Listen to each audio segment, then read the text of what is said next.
Bonegilla might seem a strange name to many Australians, but it's not strange to its original Indigenous inhabitants. Nor is it strange for a very different group from faraway lands, the displaced persons of World War II from Eastern Europe, Hungarians, Poles, Czechs, Lithuanians, Latvians and Estonians, among many others. After war, the Holocaust, the German Nazi horrors, the Soviet gulags, the changed borders of East European countries, many millions had nowhere to go. Where did the displaced persons go? Some ended up coming to this strange place in the bush called Bonegilla, the largest migrant camp in Australia's history. To Bonegilla from somewhere tells the story of my parents, two displaced persons, Bogdan Skoronsky from Poland, who had fought the German Nazi occupation as a child in the Warsaw Uprising, and Valery Kluchniaka from Latvia, who barely escaped arrest by the Soviet invaders. They were typical DPs, those desolate, unheard, unwanted victims of Yalta, that agreement which appeased Stalin and ushered in a changed geopolitical world. But what about the ordinary people? Bonegilla existed because of Yalta and all that preceded it.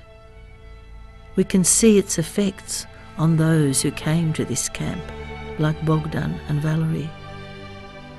In this strange place of long fibro huts, they met and married, and it's here that I spent the first 5 years of my life.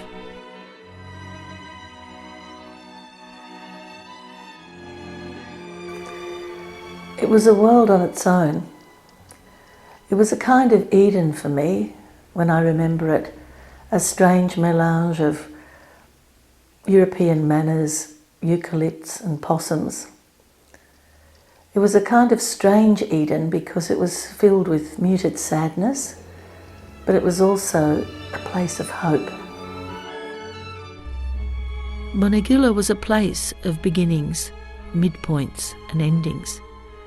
It was a place where lines of history intersected, where pasts and futures, hopes and dreams met, entwining and encircling each other for years to come. The memories of Bonegilla have a hold on the former residents, like a dream, like a haunting melody that doesn't go away. And so it was for me. But why? Why was it such a strange place? Why did it have this hold on people? Why did it seem like a riddle wrapped inside a mystery, inside an enigma? That's the question I tried to search and explore. Because beneath the surface of Bonegilla and these long huts and dormitories, fibro places, lay a lot of very dark, important movements of the 20th century. A lot of the geopolitical history and its major events took form in Bonegilla. And it was little understood then and barely understood now. But I had to search because the mystery was already revealing itself in the ordinary lives of the people who lived there at the time. And I think that it is the key to understanding much of the major events on several continents and the geopolitical context of that time in the 20th century. Why did people who passed through it remember it forever?